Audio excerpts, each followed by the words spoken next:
The president said just a few minutes ago that the bombing in Yemen was very successful. Can you fathom what he meant by that?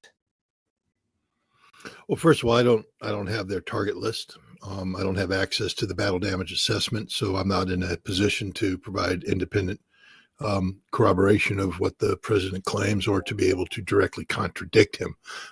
What I can say is this. Knowing what I know about how this thing works, I would give it about a 98% probability that the president's words do not reflect reality, that the situation on the ground in Yemen is far different than the situation that he has been briefed upon. There's no doubt in my mind that the United States Central Command has identified points on the ground and that the U.S. Navy has put bombs on those points, and photographs show that those geographic points have achieved a certain level of battle damage. But I don't share any confidence that those points on the ground have anything to do with deterring or destroying the Houthis' ability to continue to carry out military operations designed to interdict shipping in the Red Sea or to strike targets in Israel, which should be the military mission of the United States, one would think. It's funny you should say all that, Scott, because in an hour, we'll be interviewing our friend Pepe Escobar live from Yemen, and he has already sent us a video, which we will share, of course. And what does the video show? Destruction of residential neighborhoods. Doesn't show destruction of anything of any military value whatsoever. Why would CENTCOM destroy residential neighborhoods? Why would they target residential neighborhoods? Well, again, I can only first of all, the targeting of the residential neighborhoods is beyond me, unless the president.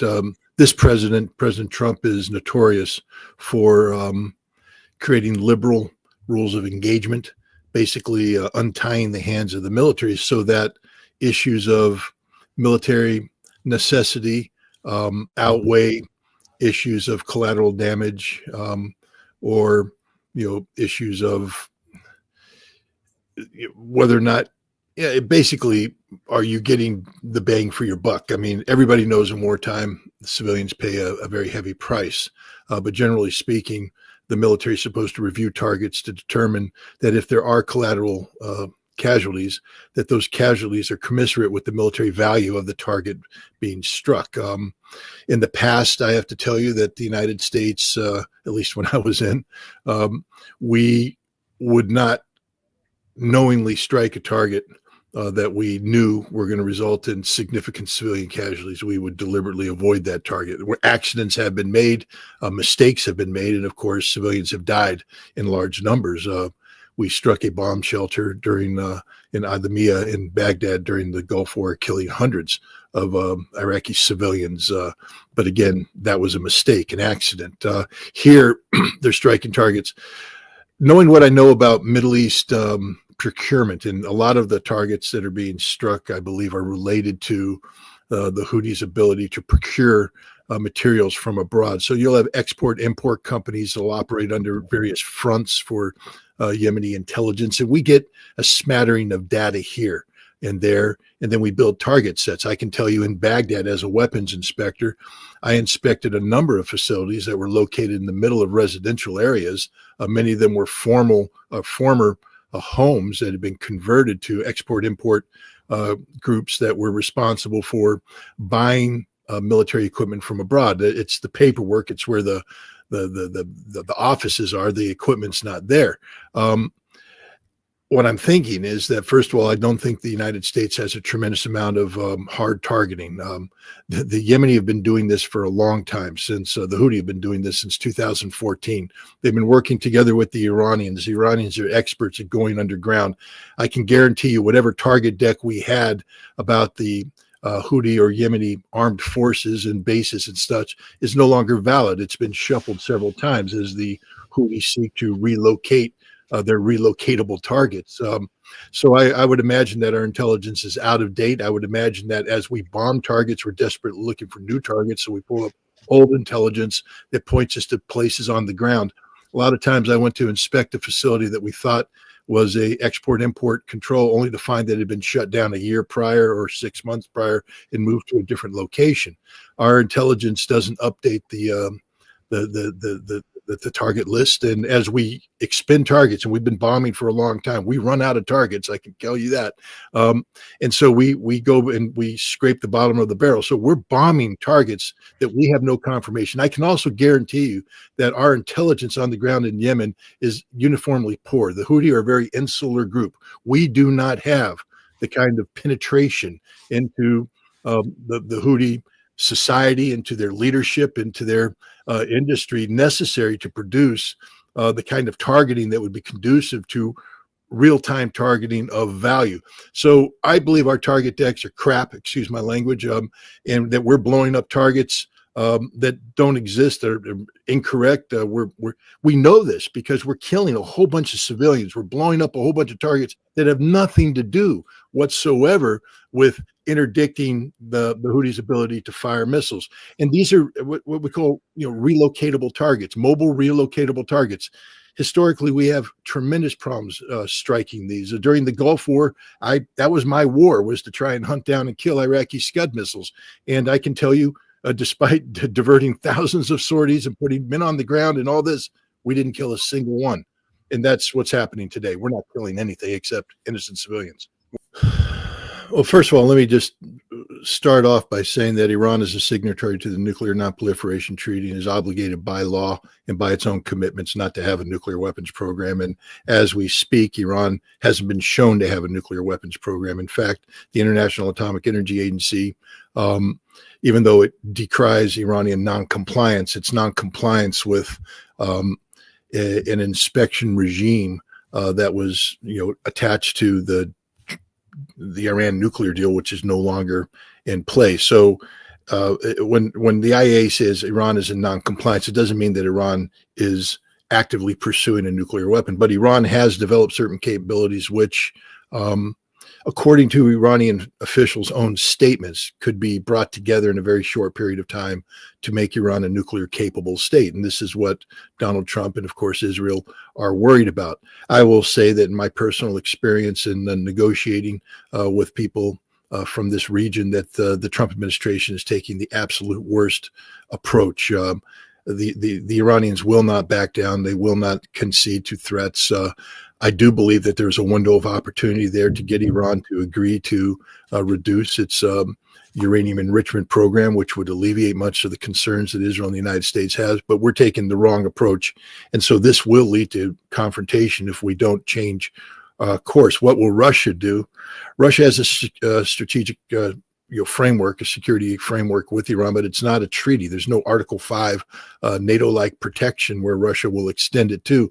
But the United States is, as we speak, having parallel negotiations with the Russians, where we're trying to tell the Russians that we can be trusted, that we're worthy partners in peace and such, and then we turn around and are pushing for a war with Iran, where we have violated every agreement, where we have no legal framework to do this, no justification whatsoever to do this. And as you pointed out, the hypocrisy of seeking to hold Iran accountable for a theoretical nuclear program on behalf of Israel, which refuses to sign the Nuclear Non-Proliferation Treaty and has a nuclear weapons program that refuses to allow this program to be A, admitted, and B, brought under inspections. The hypocrisy is unreal. If we attack Iran, I think the foundation of trust between the United States and Russia will be shattered. That doesn't mean that we aren't going to move forward, but Russia I don't think, could ever trust the Trump administration, nor could anybody in the world. We want to have good relations with China. We'll destroy that. We will become literally that which Donald Trump said he didn't want us to become, a warmongering nation going out in search of enemies, getting ourselves bogged down in yet another Middle East conflict that kills hundreds of thousands, costs trillions, and this one could dangerously go nuclear. The potential for escalation to the use of nuclear weapons is real, because, as Donald Trump himself knows, and as Mike Waltz knows, when Trump was president last time, they did consider striking Iran. And one of the problems they faced was that our conventional weapons cannot penetrate Iran's underground nuclear facilities. So in order to take out Iran's underground nuclear facilities, we would need deep penetration, low-yield nuclear weapons, which Donald Trump ordered to be built and deployed. And today, these weapons are deployed and I believe are part of any targeting package that we're preparing to use against Iran, which would mean that striking Iran isn't just ripping up treaties. It means that the United States will break the taboo that's been in place since Hiroshima and Nagasaki on the use of nuclear weapons, and we will become, by definition, the worst nation in the world, the most evil nation in the world, the nation that, A, can not only not be trusted by anybody, but should be viewed as an enemy by everybody. And that's not a good place to be. That reflects what happened in Syria. We still don't know exactly how the Assad regime fell. We do know that the CIA, working with Israeli intelligence and a variety of other intelligence agencies, have been working to bring down the Assad regime.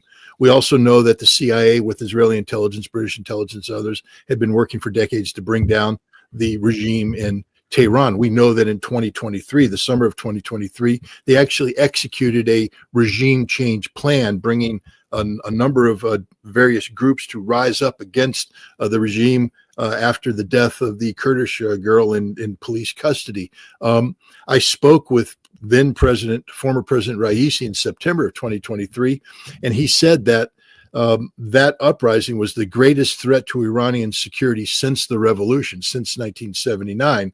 But here's the important thing.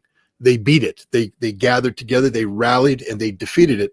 So, you know, I think Mike Waltz is buying into an assessment that's derived more from what he desires the situation to be than what the reality is. I mean, maybe they know what they're talking about. Maybe the regime is nothing but a house of cards, and if you huff and you puff and you blow, it will come tumbling down like Assad did. Nobody predicted Assad doing that. So you can't say that that Waltz and others are totally off base, because we have a precedent that just took place in December.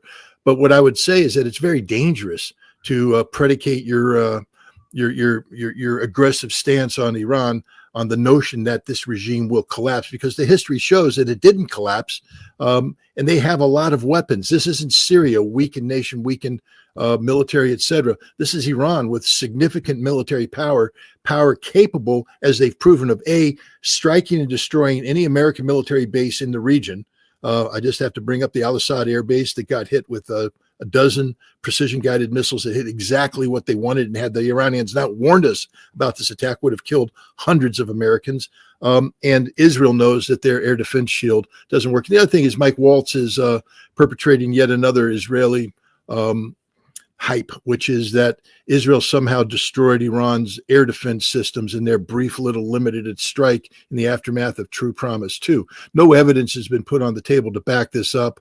The Iranians don't act as if that took place. The Israelis have provided no photographs or anything to back this up, nor has the United States. It's simply this hype put out there. I think a lot of what Israel and the United States are seeking to do is play a psychological warfare right now to make the Iranian regime unsure of itself, and maybe therefore more conducive to engage in negotiations. And the last thing I'll say is this: Iran will never sit down with the United States, led by Donald Trump, that's behaving in this fashion. Iran will not respond to this. What Iran will do is talk to the Russians and the Chinese. And if Trump had a brain on his head, he would know that the Russians have actually set Iran up to achieve exactly the outcome that Donald Trump wants, but he's not going to give them a chance by this blustering attitude. The Houthi have withstood the American attacks, and Iran will withstand the American attacks. The difference is the Houthi can't strike back the way Iran can. Israel will pay an extraordinarily heavy price. So will the American military. And sadly, so will the Iranian people, especially if we use nuclear. Israel is the greatest threat to peace and security in the world today, not just in the Middle East, in the world. White people killing brown people. I mean, I'm just going to cut it down. When Madeleine Albright, back in the 1990s, I think 1995, 1996, was confronted by CBS News about 500,000 Iraqi children dying because of the sanctions the United States put on, she said, it's a price we're willing to pay. Now, just imagine that, an American Secretary of State saying it's a price we're willing to pay, about 500,000 children dying directly because of our policies. Now, if these were 500,000 Kosovo children or Albanians or white kids from Europe, America would be up in arms. The world would be up in arms because you can't kill that many white people. You're not allowed to kill that many white people unless they're Ukrainians. And then apparently you can kill 1.1 million of them. But those are soldiers, not civilians. The idea of going in and bombing white civilians and killing them in this numbers is unacceptable. We do it to brown people all the time. We don't view brown people as being human beings. It's just God's honest truth. Here in America, we don't. We don't equate black lives to be the equivalent of white lives. We're used to having the numbers of black health figures skewed out. And we say, well, that's just their problem. Their problem. They're human beings. It's our problem, a collective problem. It's the same thing we have when it comes to Arab Americans. We don't care.